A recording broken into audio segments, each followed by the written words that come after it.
dari Asma binti Yazid mengatakan bahwa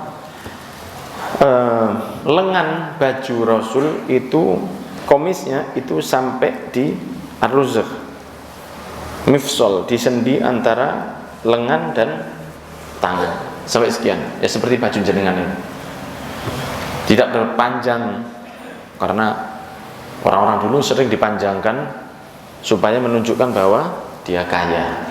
Tapi kalau bajunya Rasul sampai di sini, makanya seperti baju jenengan itu seperti itu sunnah. Itu yang ke-29. Yang ke-28 ini secara singkatnya itu ceritanya begini. Jadi ada sahabat Rasul yang diutus, ya. Ada sahabat Rasul yang diutus dan ditunjuk Abu Ubaidah untuk memimpin utusan-utusan tersebut. Diutus untuk mencegah kafilah Quraisy. Dibawai apa sama Rasul? Apakah masakan-masakan yang enak? Tidak, cukup dibawakan kurma yang di dalam satu tempat, ya, di dalam satu tempat, namanya jirob, dari jirob, ya. Maka dibawakan di dalam jirob atau kantong kulit itu kurma untuk pasukan. Berangkatlah. Lah orang-orang dulu ini disuruh berangkat, nggih Kanjeng Nabi. Sami'na wa ata'na. Jadi udahlah dhisik. Nanti berangkat aja dulu. Nanti akan dijaga oleh Allah. Berangkatlah mereka. Ya, berangkat, kemudian kurang lebihnya itu 300 orang berangkat. Tapi ini bukan Badar ya, bukan Badar ini. Berangkat mereka ya. Bawa kurma. Lah. Kemudian gimana caranya makan kurma ini? Dibagi kurmanya oleh pimpinannya, dibagi sehingga pasukan satu dapat kurma satu. Lah ya apa caranya? Gimana caranya kalian bisa bertahan hidup? Lah makan cuma pakai kurma. Lah biasanya kan kalau waktu perang Badar itu orang Mekah ke Madinah kan bawa onta, sehingga Rasulullah tahu jumlahnya 1000 itu dari mata-matanya Rasul yang ngintai berapa banyak onta yang dipotong dalam satu hari. Ditanya, diutus oleh Rasul di perang Badar tapi ya, diutus, coba kamu cek berapa yang dipotong dalam satu hari. Ya Rasulullah, saya melihat mereka motong 10 onta dalam satu hari. Oh berarti satu onta untuk 100 orang. Kalau mereka motong 1000, 10 berarti mereka jumlahnya 1000 orang. Benar. Perang Badar kan 1000 orang. Rasul tahu itu sebelum mereka datang. Dari apa? Dari onta yang disembelih sama mereka. Jadi orang kafir Quraisy berangkat ke perang Badar itu setengah ngelencer, Pak. Makan, ada perempuannya di depan, bagian kayak cheerleadersnya itu ada. Loh, Badar itu ada cheerleadersnya, perempuan-perempuan nyanyi-nyanyi, jajan-jajan, ya. Itu semua ada, seblak dimakan sama mereka. Nah, sehingga Rasul tahu, lah ini pasukan Rasul diutus cuma dibekali kurma satu-satu bawa. Nah terus gimana mereka bisa bertahan dengan satu kurma? Tidak dimakan, cuma diemut saja seperti permen. Tapi kan jangan sampai kemakan, habis nanti dimut aja, ditaruh lagi, diminumi air, itu cukup buat satu hari. Kenapa? Ya itu mukjizat. Coba anak santri besok makan satu hari kurma satu. Kalau setengah rolas nih gak mau izin mulai sakit. Dulu begitu. Apa? Satu kurma dimut. Seperti mut permen. Dimut, tidak dihabiskan supaya tidak habis. Buat besok diminumi air. Itu cukup buat sehari. Tidak lapar sudah. Nah itu mukjizat ya. Terus kadang-kadang mereka juga motong daun-daun yang biasa dimakan untuk onta. Bukan sembarang daun, karena di Jazirah Arab kan tidak banyak daun. Jadi seperti kelor itu tidak ada di sana. Motong daun yang dipakai buat makannya onta. Itu kita makan. Bertahan hidup juga begitu. Nah, ketika sudah mau habis makanan, sudah berkurang, kurmanya juga begitu, sampai di ujung pantai mereka mendapatkan yang namanya anbar, ya di sini nih anbar namanya. Apa itu anbar? Anbar itu semacam ikan hiu, tapi mungkin juga apa ya? mungkin juga paus ya, wallahu alam. Paus ya. Di sini paus. Apa di sini? Bangkai ikan. Oh ya, di sini paus. Di sini paus. Ya, ada yang mengatakan hiu, tapi kayaknya memang lebih pas paus, karena paus kan sangat besar. Melihat paus, dipikir dari jauh itu gundukan pasir dari jauh. Nah, kan orang di sana kan tidak dekat laut. Orang Mekah tidak tahu kalau ada ikan sebesar itu. Dipikir itu pasir dari jauh. Mereka jalan aja mau mencegat kafilah Quraisy. Ternyata dari situ kok besar sekali apa ini? Ternyata ikan. Mati sudah. Katanya Abu Ubaidah yang diutus oleh Rasul sebagai pimpinan, dia mengatakan haram, maitah, ya. Maitah kata beliau. Terus kemudian setelah itu mengatakan, sudah, tidak apa-apa. Ya, maitah pertama begitu, bangkai itu jangan dimakan. Itu makalah. Kemudian tidak lama dia mengatakan, la, tinggal, balah nurusulu Rasulillah. Kita ini utusan Allah ya. Ini kita ini utusannya Kanjeng Nabi. Dan dari sabilillah kita juga kepepet ini. Wa qadit turirtum. Ittororo itu darurat. Darurat itu bahasa Arab. Kalian sudah darurat ini. Makan aja. Mulai makan, Pak. Dari hiu itu, paus itu tadi. Dipotong lagi besok. Dan subhanallah tidak bau. Subhanallah tidak bau. Itu juga diantara mukjizatnya Kanjeng. Dipotong tidak bau sampai 1 bulan. Dipotong terus setiap hari, diambil terus, ganti-ganti. Terus cukup setiap hari makan buat 300 orang. Hatta katakan saminna, sampai kita ini gemuk-gemuk. Berangkat kurus sampai di padang di laut. Waduh, gemuk-gemuk orang-orang sahabat Rasul. Hatta saminna. Kemudian sampai kita ini memberi makan onta-onta kita juga. Onta-ontanya gemuk-gemuk juga. Diberi makan. Dari mana? Dari paus itu. Kemudian dibawa, dibungkus. Sudah selesai urusannya, pulang ke Rasul. Ya. Kemudian diceritakan ke Nabi Muhammad SAW. Rasulullah mengatakan, wa rizqun, itu rezeki itu. Itu rizki itu.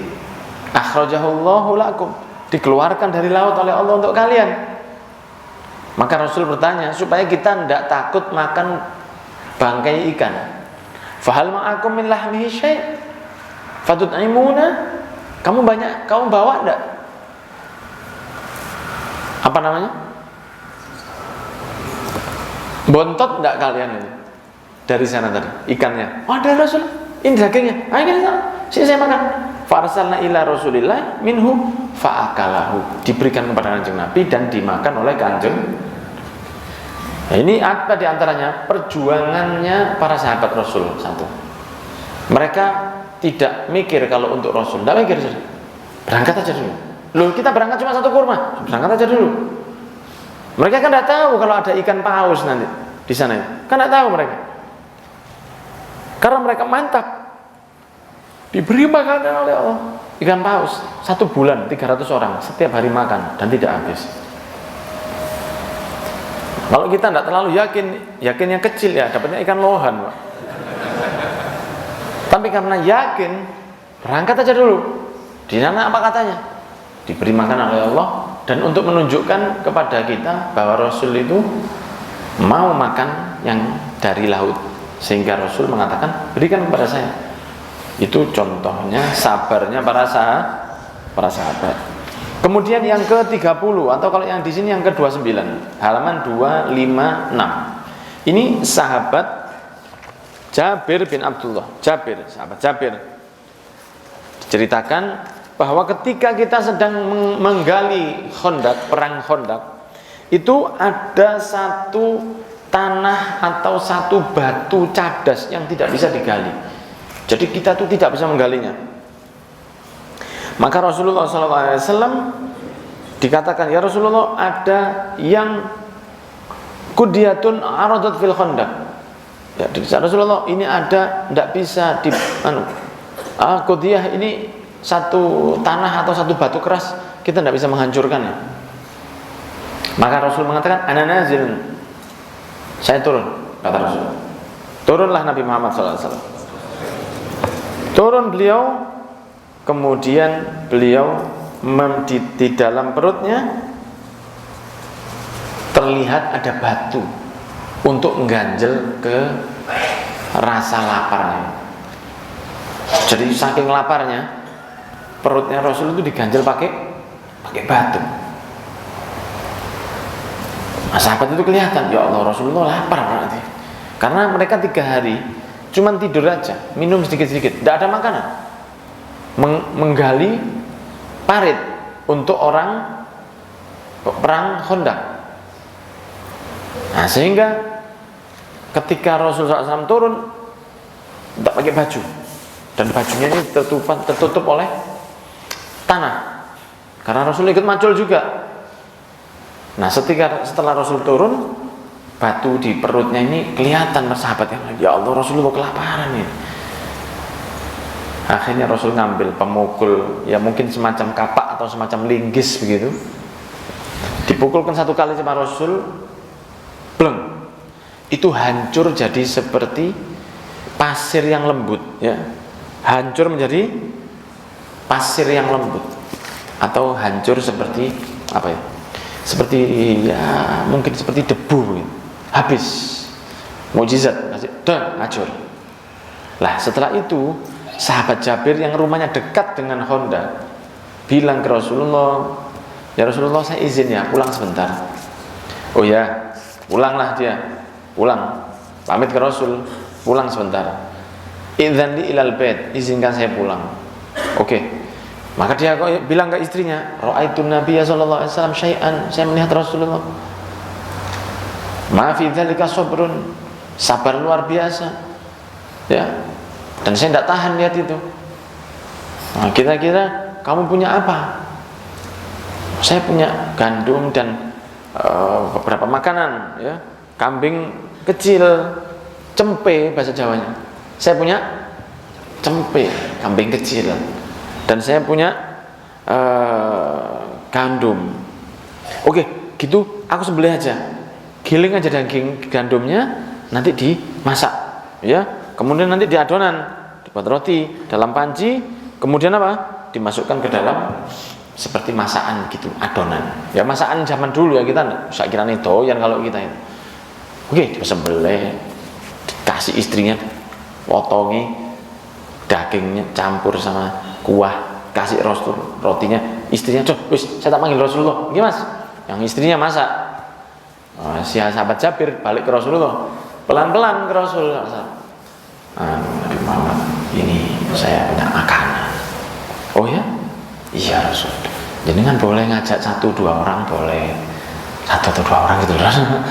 Tidak banyak soalnya ini. Oh ya? Wah, Rasulullah ngadeg. Ya, ayyuhal muhajirun wal ansor, orang-orang muhajirin dan ansor. Sahabat Jabir ini 3.000 ya. Ada yang mengatakan 1.000 juga. Kathirun thayyib kata Rasul. Ya, kathir thayyib. Banyak, jangan khawatir, cukup. Kumu, ayo ikut sama saya.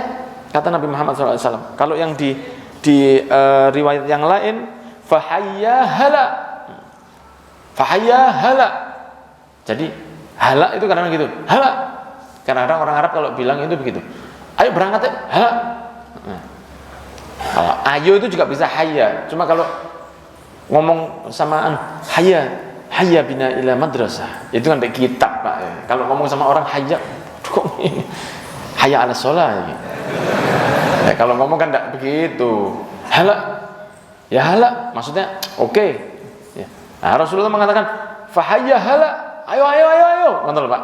Tapi yang bahasanya itu bahasa ke teman. Ya sesuai bahasanya saat itu. Kalau kita mengatakan ayo kita come on, let's go. Nah, ya. Itu kan bahasa sesuatu yang tidak yang menunjukkan bahwa ini sesuatu yang asik sebentar lagi nih, gitu. Ya. Fahayya hala, ayo. Mentu kabeh muhajir masuk, mentu kabeh. Dipanggil Rasul, lari sahabat Jabir ke istrinya, ya, lari ke istrinya. Waihak, cilaka kita ini. qad ja'an nabi wal muhajirin wal ansar ma'ahum. Itu sudah datang Rasulullah dengan muhajirin dan ansor itu semua. Datang orang rewonan, padahal ini makanan juga apa? Cempe, kambing kecil. Untuk teman-teman yang ada di Binanis TV, cempe adalah kambing kecil.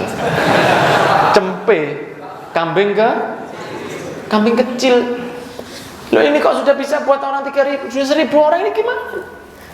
Katanya, kata istrinya, qad sa'ala, hal sa'ala. Apakah Rasul yang minta? Iya. Ya kalau bukan kamu ya tenang aja. Kalau bukan kamu yang minta ya tenang aja. Yang minta kan Rasul ya. Seakan-akan begini, kan Rasul punya mukjizat. Yang minta siapa? Rasul. Ya sudah.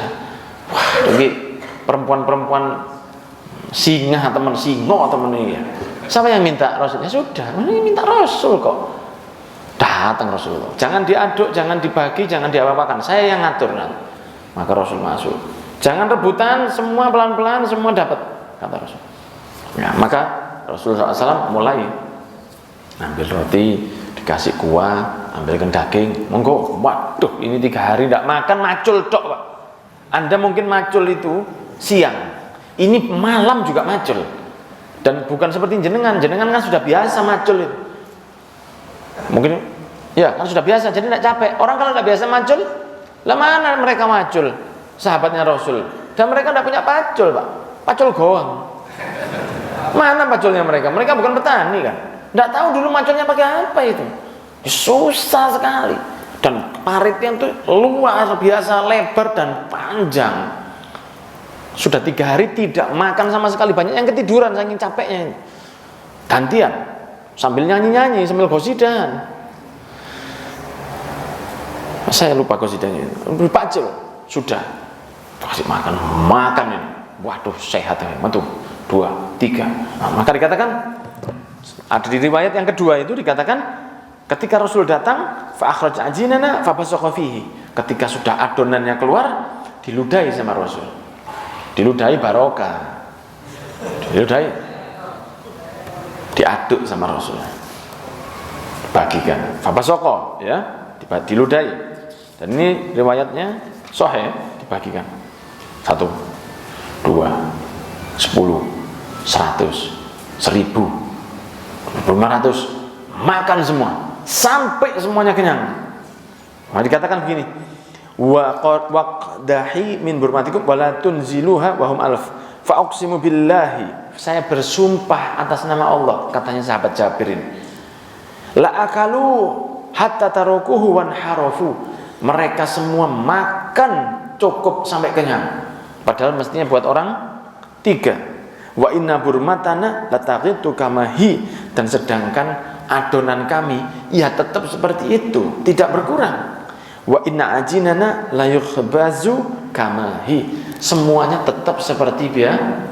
Padahal makan untuk orang 1.000. Dan Rasulullah SAW mengatakan ya, di riwayat yang sebelumnya, kuli, makanlah kamu, ini keluarganya Jabir, makanlah, sisanya kamu makan. Wahdi, dan berikan ke tetangga-tetanggamu.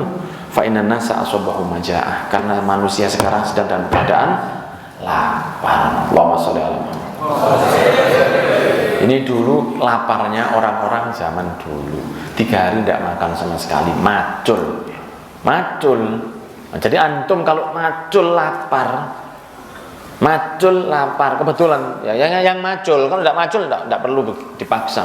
Yang lagi macul dan lapar, nah itu kan biasanya datang ibu-ibu, istrinya datang, sewean katanya, terus gak rantang, ya rantang blorek itu sego banyak, iwak asin siji. Wah, itu sudah nikmatnya luar biasa.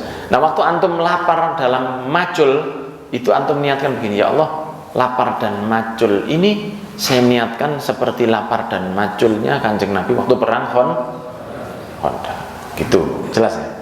Lumayan itu pahala, begitu aja pahala, karena ingat itu sangat dicintai Allah Subhanahu wa ta'ala. Begitu ceritanya dulu. Berat dulu itu. Ya, itu kaget, tapi ya akhirnya bahagia sahabat Jabir tadi karena rumahnya didatangi oleh Kanjeng Nabi. Jadi Rasul itu kalau senang jangan senang sendiri, senangnya itu dibagi ke teman. Tidak begini, oh iya bisa aku tak budak. Tidak begitu, kan diajak cuma 3 orang. Nah kalau Rasulullah berangkat, tidak mungkin sahabat begini. Lah iya rek, saya diajak makan, Rasul makan kita enggak ya? Tidak begitu mereka. Mereka pasti diam, tidak mungkin dengan begitu. Tapi Rasul tetap apa? Tetap ngajak temannya, ayo berangkat. Walaupun sahabat Jabir ya tegang gak karu-karuan, tapi alhamdulillah semua dapat makan. Wallahu a'lam bishawab.